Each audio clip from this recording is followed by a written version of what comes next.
الکساندر کریستینین رسما چون سرمربی جدید دسته خوجند اعلان شد و با عقابان ساحل دریای سیر قرارداد همکاری تا آخر موسم امضا نمود.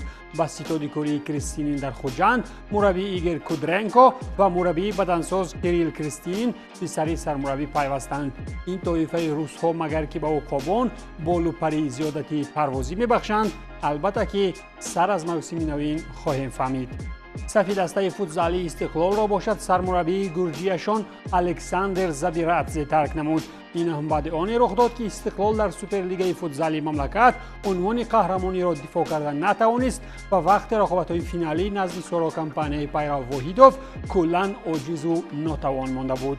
از صفی دسته فوتبالی اوفا باشد دروازه‌بان تیم منتخب فوتبالی کشور الگ باکلو میتواند به یگان سمت دیگر رود، زیرا میان باکلو و سرمربی تیم تترادزه ضمن یکی از تمرین‌ها نافهمی به میان آمده. این هم باعث رفتن دروازه‌بان ما از آنجا میتواند شود.